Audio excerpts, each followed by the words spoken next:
What's going on, everybody, and welcome back to another episode. Yet again, we're covering a kind of broad range of topics today. Ray with us, as always. What's going on, Ray? Hey, man. It's been a pretty good, interesting end of the February, actually. So I have two exciting things to share with you. One is a really cool case study where we scaled a brand to $1 million in 41 days. And the second one is one that's near and dear to my heart, is using advertorials to unlock a new awareness levels. So that'd be a big blend, but also highly actionable series. Yeah, nice, for sure. Let's start with the $1 million. Let's start with big money. Let's start with big money, and then we can go on to the nerdy stuff with the advertorial, which I think is fairly underutilized, I would say, in the D2C kind of e-commerce game. For various different reasons. I think, a lot of talk around product page, but let's start with the $1 million. Let's start with the banger. Okay. What do you got for us? All right. So you may remember this. Around December, a brand came to us and they said their goal was they want to sell X amount of dollars in this time period. It was a gifting brand. And they had a lot of stock for it too. Yeah, and they had a lot of stock too. Yeah, so it's a bit of a, not only do we have to sell it, but I have to get rid of the stock because once Valentine's Day is over, the stock is almost worthless, right? So you have high aggressive. We have to be aggressive, but also I got to make money too. Yeah, so totally. It was a really tall order. And so in that time period, we started on January 1st, and then by February 13th, so right around 40 days, we were actually able to do over $1 million in that time period from $0, right? Which is a big feat in and of itself. Now, some context that's important is this is a gifting brand, meaning it's a brand specifically for a gifting for your significant other, right? So January to Valentine's Day, it makes a lot of sense that is the window. They have to strike while the iron's hot. So that's the context. Now, I don't know if you know this, D, but this was so intensive that we actually had 2 full-time designers pretty much working full-time on this brand, which I'm going to show some of the ads that they made. And this is probably going to blow your mind. Over those 40 days, they test and launched 300 ads. Yeah, and that's the part I'm excited for us to dig into, because as Danny was going through this, I was getting to hear the stories during the weekly team meetings, and I'm just like, what the heck is going on over there? So yeah, let's go. Okay, so some of the things I want to show you is some context around what exactly happened. So we're going to show you the ads. We're going to talk about the ad account and frankly, just some of the things that went wrong and some of the issues that happened, but also the things that we did to overcome some of those. Okay, so first of all, just to show some screenshot proof is, so in that time period, I actually took the screenshot before Valentine's Day, but we actually hit that number on right around February 5th, where we did $1 million. And so let's talk about what are the things that we had to do to pull this off. Well, the first one is around ad account structure. So the ad account structure we had to do to pull this off, it wasn't our preferred way. Now, if you guys have watched this when Luke was on how to be scaled paid ads, part 1 and 2, we actually talk about our ad account structure. So if you guys want to go back and reference that, they can. But what was interesting about this one is we like to do highly consolidated account structures for a lot of reasons. But for this one, what's different is that the brand, they wanted us to also test and follow a guy that was in-house, his method, right? So we had this really weird dual balance we had to play where we had to use our method, but also because they were adamant, we also had to test their method. And D, it caused more problems, in my opinion, than was actually needed. Our campaigns outperformed in CPA, but theirs, it was highly volatile. Right. And I remember seeing, having a peek into the ad account too, and like the methods were so old school. The methods were so old school, right?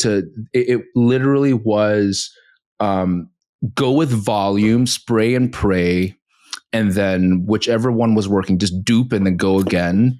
It was so wild to see in a, even then it was like early 2024, so it still felt like 23. But I was going like, what the heck is going on here? And here's the interesting thing. Talk me through it's that balance between. I really want to hear your thoughts. That balance between, okay, well, especially as an agency, right? Striking that balance between, okay, well, we got brought in here to do a job. There's a job to be done. And then on the other side, there's also a dictation around how to do that job. That little tussle. I'm really interested to know, like, what are your thoughts there? Like, how could have things? So eventually, we still managed to hit that milli, right? Yep. But do you think things could have turned out differently if we didn't have that tussle? Do you think it was just par for the course? Well, you talk about this all the time, and I think a big shout out, what I'm about to say, goes to you, is clarity is really important. Clarity, expectation is really important, and also having like the crucial conversation. I mean, to answer your question, I think it would have went better because instead of us trying to do our structure and test theirs to kind of appease what they really wanted because they heard from someone that this is the right way to do it, it actually caused a distraction from focus of just focusing on ads and focusing on what we know that works and that will work. So I think, and frankly, in the numbers, their campaigns had a worse CPA than ours. Ours were more stable over that 40-day period. So I think to answer your question, I think it was more of a detriment where instead everyone would have been better to just keep hyper focused and spent more time on the things that really matter. That's my opinion. But I don't know if you saw this. The method that they were doing was every day launching 10 to 15 new campaigns at $1,000 a day. Like that was the method. Yeah, that was the, but I mean, at one point it was, remember, like that was the thing. Yeah. The thing that that's drop shipping 2019, just every day launch new campaigns, whatever keeps running, keep it on, whatever's not, turn it off and do it over again. Yeah, exactly. Which, and I remember firmly, even back in 2019, 2018, that was one of the biggest reasons why we did not bring on the typical AliExpress drop shipper brand, if you want to call it that, right? E-commerce store. We resisted bringing them on into the agency because from an agency standpoint, to be able to crank it out that way. And if we took on, say, if a team had a portfolio of 5-6 clients all running in that type of way, the sheer volume and unfocusedness of that method requires such a volume of human, like just warm bodies. Yeah. Just sit there and just crank stuff out without a lot of like forethought, which then, and we talked about this back when we were in Nashville recently. And what ends up happening is if an agency starts taking all of those on, the entire agency optimizes towards that activity. That's exactly right. Right. So then it becomes so much harder to break that apart and go, well, is that really the activity that we're optimizing towards? Right. So let's pause here for a second and stay on the, I guess, ad account structure or the philosophy for running, for media buying. What's the benefit of, and you flashed your screen before, just so that people don't have to go to another episode, please do anyway, but just for the benefit of people that don't not have to go to another episode, why do we do it the way that we do it? Why do we have that core? Why do we have that testing? And then sometimes we have a bolt-on. Can you talk us through that and the benefit of that rather than, what's wrong with 10 a day, 15 a day, wake up tomorrow, start again? What's so weird about that? And what's so not weird? Just so that we can explain to everyone here.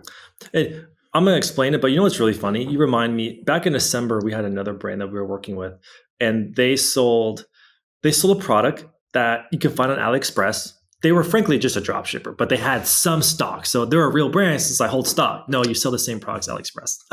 That's not a real brand. Anyways, we were running their account following our method, but then he was talking to a drop shipper selling the same product. And that drop shipper was sending him screenshots of his ad account. And he was doing the same method these guys wanted, is every day I'm launching 20 new campaigns at $1,000 a day. And I just so it's really funny that the people that I know that run significant brands, real brands, they actually follow the method that I'm about to explain. But anyone who follows this method that they wanted, they're typically all drop shippers. So I think that's pretty telling who's building a legit brand and who's just going after the hack. But I digress. So the way we media buy in a few minutes or less is it comes down to a few philosophies. Number one is account consolidation brings greater stability. We've proven that over and over again. Number two is we find our methodologies that by giving Meta more room, it'll find us the cheapest cost at the highest volume, rather than being restrictive with specific interests or even exclusions, for example. So that's theory number two. And then theory number three is frankly our method and our belief is that by funneling more budget through fewer campaigns, you will actually bring greater stability because there's more data Meta has in that one campaign. So those are some of our core tenets and philosophies of that. Now, to answer your question on what does our structure look like, is our structure is we have a testing environment, we call it testing campaign, that we test all creatives, positionings in, angles, personas, you name it. Then we have a core scaling campaign where we put 80% of our budget through, and that's where you bring the stability and the scale. And right. So how it works is we have the testing environment, we run tests, things that prove to be winners within whatever our targets are. We then put into a scaling campaign where all budget is funneled through it. And that gives us levers on, do we need more testing or do we need more scale and stability? But instances where you mentioned bolt-on, where we have a new product drop, where it's hey, I'm launching this new style. I want to put budget behind it because I want to make a big deal about it. We like to be able to control that. And so we'll create a bolt-on campaign just for that product drop or that unique event. For budget, run ads there so we can easily tell, I spend this much amount of money on this new product launch. Here's the revenue just from those new products as well. So we can more easily tie spend to revenue on product line if they're doing new products. So that's kind of it in a nutshell. Yeah, for sure. And just for clarity as well, so that I have I can help people get to a visual. So anything new we are putting into the testing bucket, and then anything in the testing bucket has to prove its own existence based off of certain keep or kill criteria. Correct. Right? Which then comes down to, CPA after a certain amount of spend, or CPA after a certain amount of purchases, or number of purchases within a certain amount of time. And then if it proves itself to keep, we then graduate that into the scaling bucket. Right? So just a little breakdown here for everyone listening. And I think what you said was important is it's proven itself, right?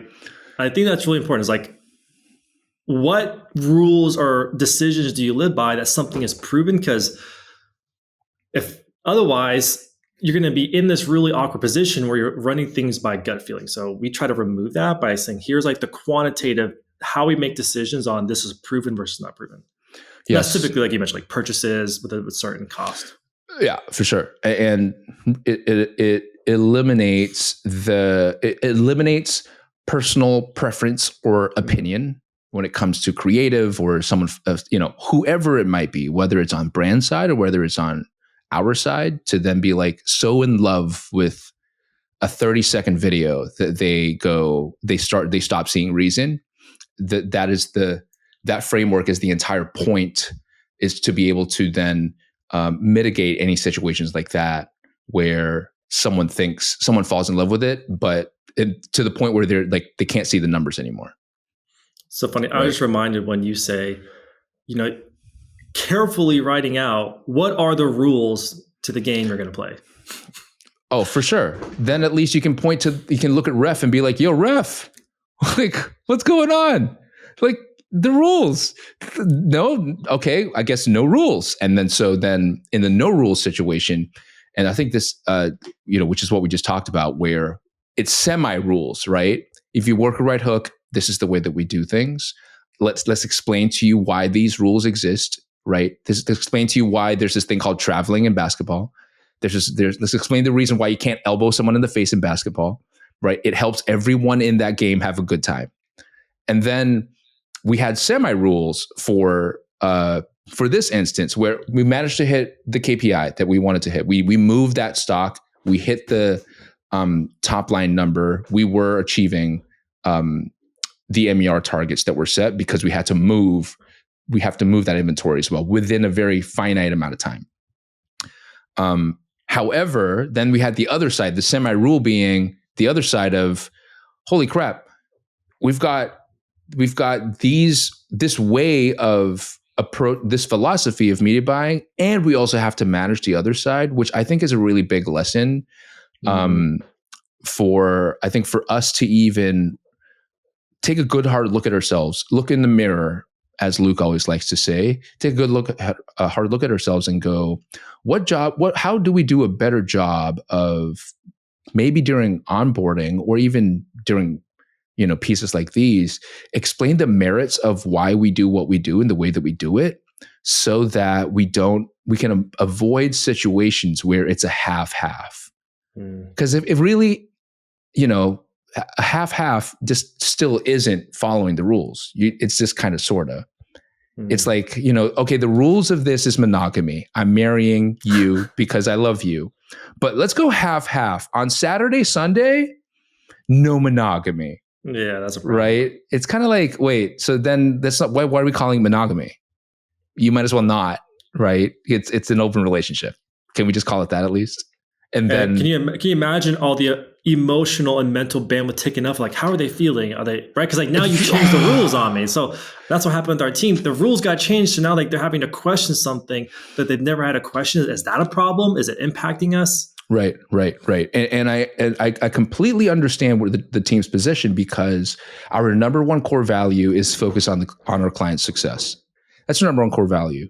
When you're presented with a situation like this, does focusing on their success mean do what they say they want to happen? Or does it mean have a hard conversation around how that might not play out and then bring them over to a certain side? That's always a game. I know we started talking about this from a $1 million a month bit of a case study and media buying methods, but the approach towards the work already in itself is so fundamental to then the work that we're talking about. It's a fascinating game, dance always in that type of a way. Did you go ahead? I'll say, it's a good reflection because, frankly, we have an agency. Our clients are our partners, and we serve them. They're the customer, right? But frankly, like the customer isn't always right. I think that's the hard part. Is oftentimes we're like, okay, like we want to give. Maybe the friend of the friend who says it needs to be done this way, maybe there is merit to it. So can we talk it through, show our side, their side, or do we need just to run a test to prove which way one way is better? But as a reflection in this case, when the stakes are so high and the spend is so high, that's where that's not the time to second question yourself. Like it's almost like going to the Super Bowl. That is not the time to be questioning our plays. What do I do on this play? Like that is not the time. You're supposed to know your route. You hike the ball, you go. Hey, I called a buddy. He's also a coach. He showed me his playbooks. You know what? I think we should try some of his play. Like I know we haven't practiced yet. It's fine. We'll just try on the day. We'll just try some of his playbooks. But keep your playbooks. But man, can you imagine a franchise owner saying that to the coach? Like that's stupidity. When you say that's a sure way to not. That's a sure way to not end up in the Super Bowl, right? So one other thing is I learned this a lot from Luke and you. Is like sometimes trusting the process too is, especially because right now like we're kind of reinventing Right Hook a bit. We have like a 3-year vision that we plan, and there's times where there's a distraction or a fire. And how often does Luke say, "Focus on the plan, stick with the plan, keep your eyes on the plan"? Yeah, I think what happened was, for this brand, you have early January, performance wasn't hot. Mid-January, it wasn't hot, but we had seasonal trends that showed that end of January coming to February, that's when the the buyer intent really kicks in for this type of product. Of course, all of us idiot dudes remember that it's Valentine's Day, and also all of us idiot dudes remember, like, because you hit us. Come on, we're all dudes here, or I mean, not all of us, but you know what I'm saying. At least in this call,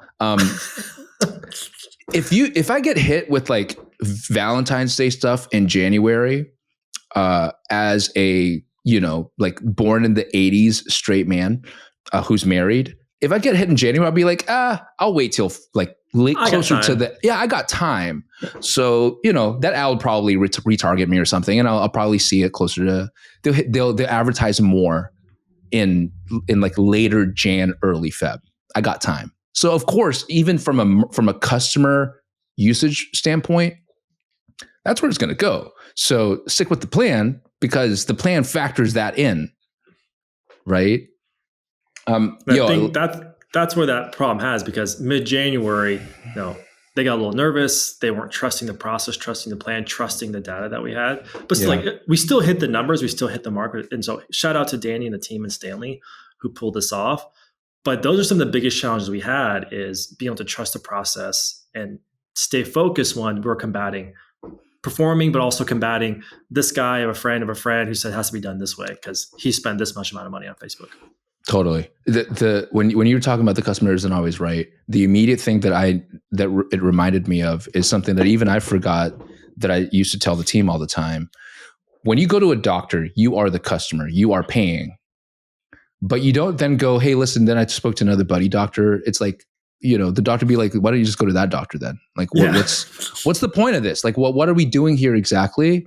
And especially in any type of expert business, at whether you're going to Bain Consulting or Boston Consulting Group or Accenture, I'm not saying that we are to that caliber, but any type of consulting firm or knowledge-based work expert firm, you're going there for a reason. But if you're going there and then you're also going like, well, I heard these 4 other experts say this too, I want that to be part of this, it ceases to make sense. It's like saying, hey, listen, I've got 6 different doctors here that I've spoken to, but I want you to kind of figure it out. It's like, yo, what is going on right now? This reminds me of someone we had on our team. I'm not going to say his name, but he would literally go to 6 different people asking the same question and wait until he heard something that he liked, versus listening to the people who are really good at what they did, who are outperforming him, just doing what they said. He listened to 6 people like, oh, I kind of like that, so I'm gonna do that. Yeah, it's just amateur hour. Unfortunately, that's what it is, right? So okay, where do you want to go from here? I know that the team made some creatives for this brand. We can go there. Yeah, so let me just show you. I think this will be helpful for anyone who actually watches this, because to see what creatives perform the best and just to get some inspiration of what the full gambit was of the types of creative that we were testing. So like I said, we tested 300 ads. This says 900 because that includes duplicates, but we tested 300 ads in that 40 days. So one thing that's important to understand is to pull this off, like I said, we had 2 designers working pretty much full time to make. So that's literally almost 10 ads a day to pull this off. Some were statics, probably 70% were statics, 30% were videos because it takes longer to make videos. But just to pull it off, right? So that's just, the volume is crazy. Now, here are the best performing ads that were.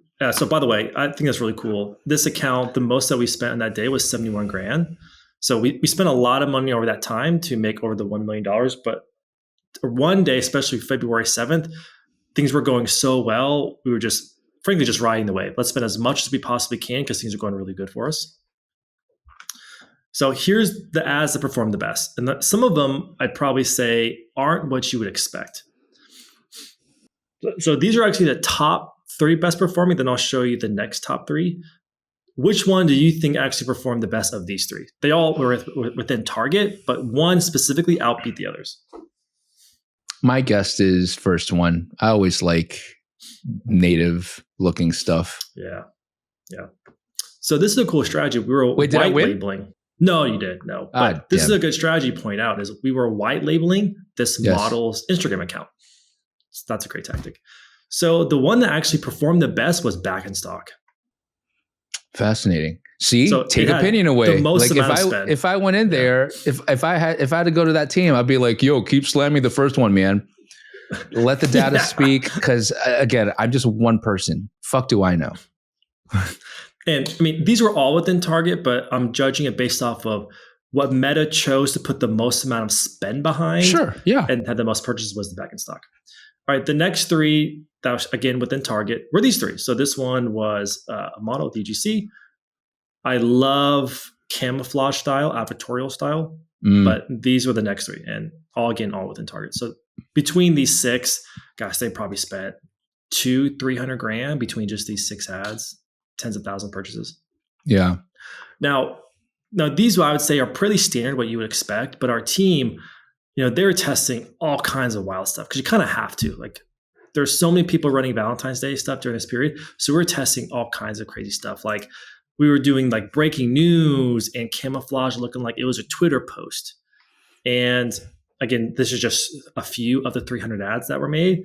And then some of my personal favorite is we were testing meme styles. So we actually took some of the most popular memes that were on TikTok at that moment, layering these over top as well, just to see if they would perform. And so one thing I would say is, if you have to do something like this, you almost have to, in my opinion, let down your guard and let a team go full spectrum and test different things, because that's just so much volume. You have to let some of those guards down to test.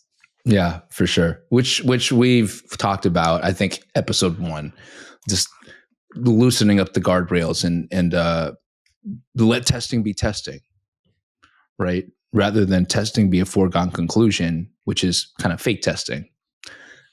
You brought up camouflage. I think that's a really nice little segue into our next piece. I'm saying a little bit too much here. And before Ray moves on to that, again, I think it's important to keep in mind, whenever we start working with any type of brand or founder, the first thing we have to identify are 2 things. 1, what is the business objective? And then 2, based off of that business objective, what the hard targets are. And by hard, I mean hard metrics, right? So certain ones would come to us and go, it must be a 2 MER, 3 MER, 4 MER. Some might come to us and go, well, they like to talk ROAS, and we try to bring them to talk MER. Not all of them are the same, right? Not every single business objective is the same. So I think it's really important for me to emphasize this, because there's just too much kind of chest puffing going on, either in D2C Twitter or just like D2C guru space, where it's kind of like, look at this 45 MER campaign. Oh my gosh. Right? It's like, wait, there's a business objective here. It's okay to talk about situations where the MER target is low because of that business objective, and then we get brought on to hit that objective that we agree upon, right? Rather than just paint the rosy picture, because the reason why I think painting that rosy picture or these fantastical numbers is unhealthy, that's essentially a media buyer's version of Sports Illustrated. Well, it's like setting them up to fail too. Right, exactly. Can you imagine like holding up a Sports Illustrated picture of like, the front cover, and people looking at themselves like, man, I don't walk around day to day looking like that. And that comparison can get so toxic. That's why I'm really glad that you brought this conversation up. Yes, the $1 million top line of $1 million of sales, awesome. But at the same time, the way to get there, showing the messiness of that, I think is just as crucial, so that we can just normalize these types of conversations, right? It's also a reality, because I've heard this before, where a brand could be doing great. Profit is good. Targets look great from our perspective, because we see hundreds of brands all the time. We're like, man, this brand's performing really well. But because they saw one person mention, I got 20 ROAS, 20x MER, and they think that now, I'm not doing good because I'm not performing there. You don't see their profitability. You don't see that maybe they spent $10 to make $200. Like, that's a very big discrepancy. So that's where I actually love when someone knows their numbers well enough and like, hey, I'm okay to scale at a 2.1 MER because my break even is a 1.6. Cool. Like that is still a good profitable business, but you make it up with volume, obviously. But yeah, so that was a big pet peeve that we often have to talk about and work with brands on is what's good is relative to you and your model. Yes. What's healthy, right? There you go. Healthy. Like for Ray, carnivore diet, healthy. Yeah. For me, it will wreck my knees and my ankles when it comes to gout. But for Ray, fantastical. Same ingredient, really different end result.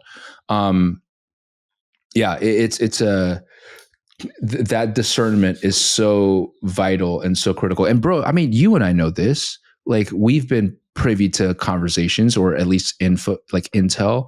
Some of the most like notable brands out there and with founders that are like quite prolific on D2C Twitter, man, their numbers look amazing top line, but when they run their annual reports, it ain't looking pretty. It ain't looking pretty, right? But from the outside, with a curated story, amazing. So, anything that goes out, take it with a pinch of salt. Even this, like, question what we're talking about, because I don't know. I value critical thinkers. I think critical thinkers are rare, getting more and more rare in this world. So, for us to be able to show what you just showed, I'm so glad that we did. And I'm so glad that you nominated it for this week's episode. Anyway, enough about that. Advertorial, camouflage, that's the next thing. I think it segues quite nicely into that. It does. So the other thing, I don't know if I've showed it here or showed it to you in this format before, but we are getting really deep into creating what's called advertorials. So advertorial is essentially a way to disguise or camouflage that it is a promotion for a brand, but you do it in the form of like an article, a news article, right? So this is a shampoo brand that we work with. And when you do these, you do them for one or two reasons. Number one is you need a format that better can educate someone. Number two, it's a great way to unlock a new awareness level. So for example, if you just run up, and Luke talked about this on the paid social scaling episodes, is that when you advertise on Meta, it goes after people that are in market, right? They're already in market. They know I've got a problem or I need the solution. And Meta's perfect, bam, shows them that ad for what you offer. What this is great for is to unlock people who maybe even aren't looking for it yet, but they're aware they have a problem or that they aren't even aware that they have a problem, right? So we mentioned this, I think, on one or two episodes ago. You have unaware, then you have problem aware, and then you have solution aware. It's a great format to expose people to that because they're not ready to be introduced to the product yet. But this is a great way to educate them about their problem, that there's a solution, and then bam, now there's a product. So, bam. Yeah. So what our copywriter, Lene, did here is she's angling this as a new mechanism, very simply, new miracle shampoo, right? And then a bit of reading bait. How it works will shock you, right? So now anyone who reads that and they see that image is like, holy crap, I have that problem. I want to see how am I going to be shocked, right? Then we use a format that is like an article where we educate them, talk about results, talk about how it works, use before and afters, talk about what are the steps it takes to do that, what are some of the surprising benefits of people who are using it, how is it made, and then the results of other people, and then how they've been featured, like some social proof, right? And then a link to that. So that's what an advertorial is. Nice. You brought up a point which might ping on people's minds. So being voice of the audience, hey, I heard that before afters are really frowned upon in terms of ad compliance. If it is on a lander, how does that work? It's good. It's okay. It's a green light. Nice. And I guess if we're not like making the entire thing a before after, and also the ad creative is before after, that's correct, where that type of ping happens. So buyer beware is all I'm saying in terms of what you guys take away from what Ray's talking about here. Yeah, I mean, arguably, you have to be careful of. I mean, not so much in this industry, but in other industries, especially that's highly medical, you have to be careful on or the page of, financial. yeah, of naming specific ingredients or making outlandish claims that can also get you banned by Meta, your ad account ban. So Yeah, you have just to be stay careful. away from the outlandish claims, guys. That one is Like yeah, you just lose the 50 pounds in 3 days with these pills, like that'll get you in right, trouble. right, yeah, for sure. Big claim and time is something that whenever I hear anyone talking about that, I'm like, be very careful there, bro. Right? It's a I've seen more occurrences of bad things happening rather than awesome things happening. What in terms of advertorials, is that where it's best deployed? Unaware people, like, is the sweet spot really problem aware and possibly solution aware? That's where I find the best success. The reason why is because you kind of have, here's the struggle, is that unless you can make a creative, and you can, that educates them so thoroughly that then convinces them to buy, some people just aren't ready to buy that fast, or they need a different modality delivery of how to get the information. And an advertorial is a great method to do that, because making a video that is concise enough that someone's going to watch all of it, but also explains fully what they need to know to convince them to buy, that's a unicorn ad. And you can make those. We can talk about that all day Sure. long. But creating an advertorial that you can take your time to educate them, show them, provide the results and the proof of it, that is a much easier delivery, and in my opinion, more easily believable than it is in a video nowadays. And so we use it to untap new awareness levels, but especially for Yes. products that take a significant explanation, I find it's just a great delivery for that. Yeah. I completely agree with you. Top of mind right now, uh, any type of ethical brand, really great one also. A really great opportunity to then talk through all the different talking points. If your brand is against like waste, if your brand is against fast fashion, right, and how you are different. Is there a sustainability element? Is there any type? So it doesn't necessarily only have to be a problem solving product. It can also fit into fashion. It can fit into jewelry too. I like the ones that go to like style guides. So Yes, the that's good. advertorial is a style guide, for example. That could be a really good one in there. So many applications for this. It does not have to, your ads don't only have to point to product page, That's right? correct. And we do this a lot when maybe we've hit a plateau in performance. Maybe the CPA, we just can't find a way to lower it. And so we're trying to find that next edge. And so we'll deploy an advertorial to, can we find a cheaper CPA, but that lets us unlock a new awareness level? Like, Totally. just one of the serious things you have to go through to hit that next level of scale oftentimes. Totally. Hence the testing bucket and then the scaling bucket. Do you want to talk through some early signals? Because this is fairly new, Yeah. isn't it? So For yeah. this So we just brand. started testing it. So we're in the testing phase still, and I can talk through the things that we're going to do next. But so here are the ads. So we've done 4 ads to this page already. And the good news, I'm sorry, you don't see it. So we've done 4 ads tested to this page already.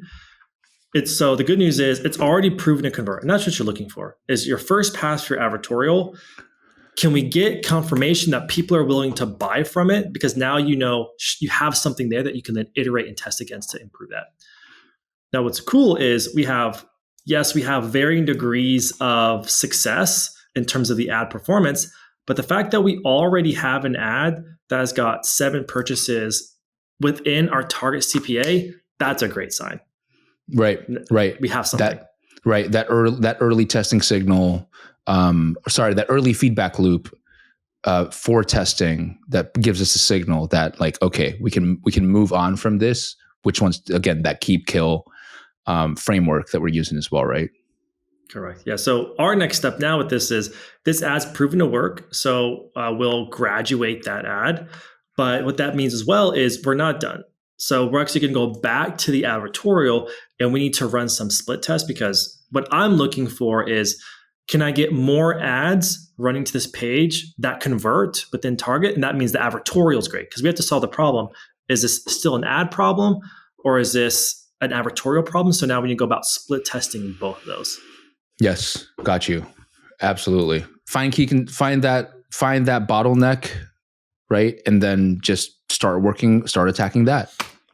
And that's what we're doing. And so what we're going to do now is on the advertorial, test different headlines, hero images, and first paragraph copy, while at the same time testing new variations of ads that can better match that message match on the page. So yeah, we're just trying to find the bottleneck because it's proven to work in target with CPA.